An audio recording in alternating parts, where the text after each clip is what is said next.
Hello and welcome to Fridays Are Awesome. Happens every Friday here. I'm Carl Azus, and we're taking you around the world for today's current events.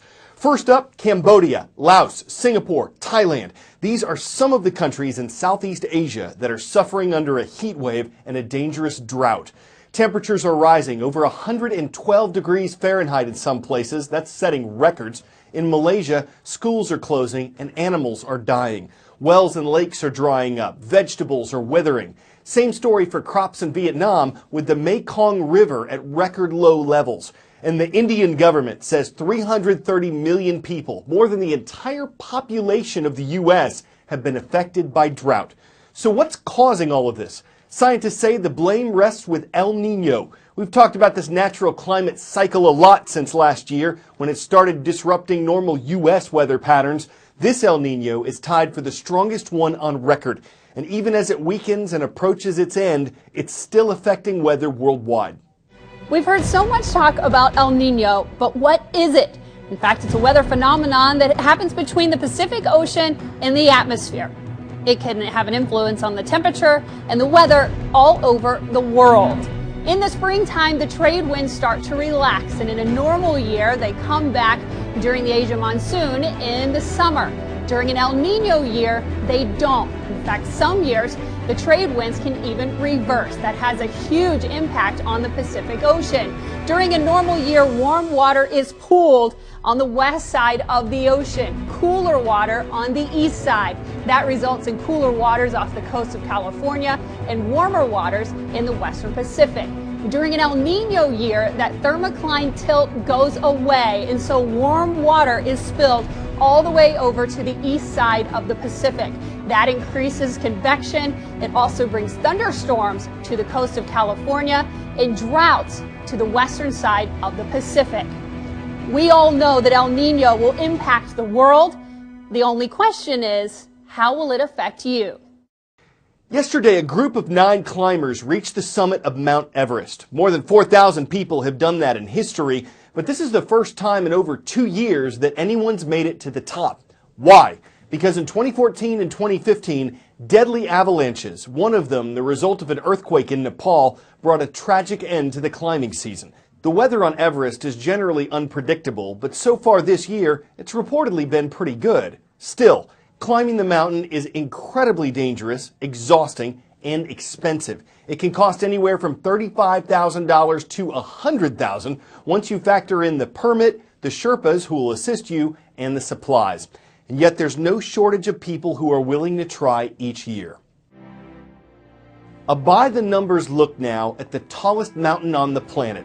Everest rises more than 29,000 feet into the sky. To put that into perspective, imagine stacking 20 Empire State Buildings on top of each other. The first people to summit the mountain, Tenzing Norgay and Sir Edmund Hillary, who reached the top back in 1953. The record for most climbs to the summit, Appa Sherpa, who's made it 21 times, and Yuichiro Miura, at age 80, became the oldest person ever to climb Everest. In another proof that age is just a number, Jordan Romero, at age 13, is the youngest person to reach the summit. But the danger remains. More than 225 people have lost their lives trying to climb the mountain.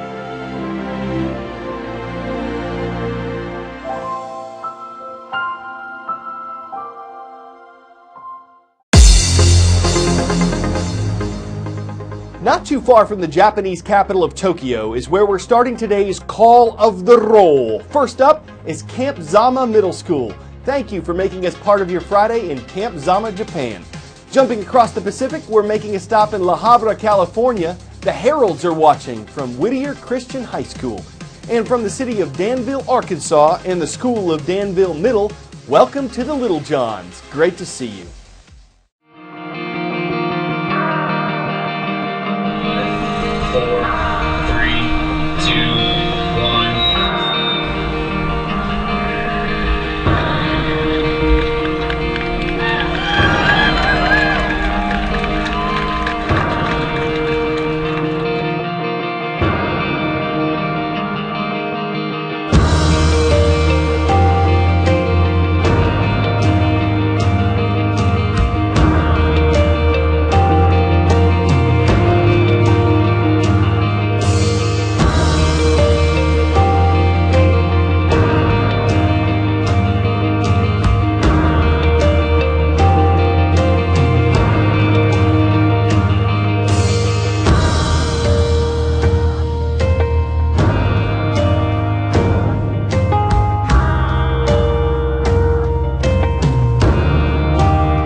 next today, there's a new project underway, an undersea cable system that'll connect South Africa with Southern Asia, the Middle East, and ultimately the rest of the world.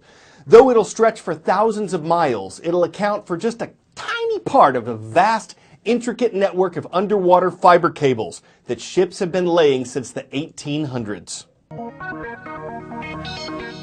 Where are you watching this video? The United States, Europe, Asia? It's a cliche to say we live in an interconnected world, but duh, we do.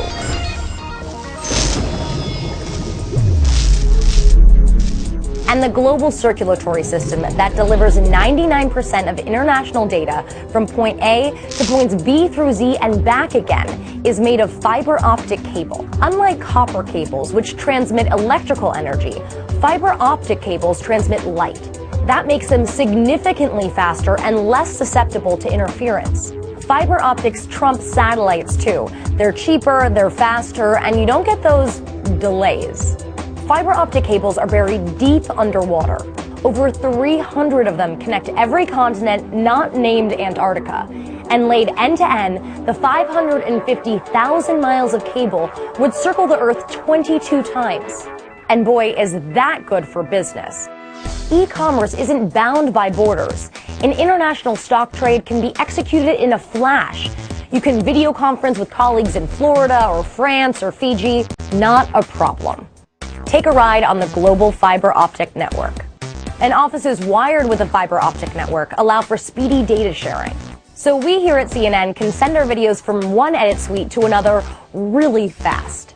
And consider this, thanks to fiber optic cables, innovations aren't bound by bandwidth. Remember trying to stream a video in the old days? Brutal.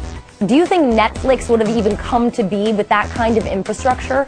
I mean, would you even be watching this video?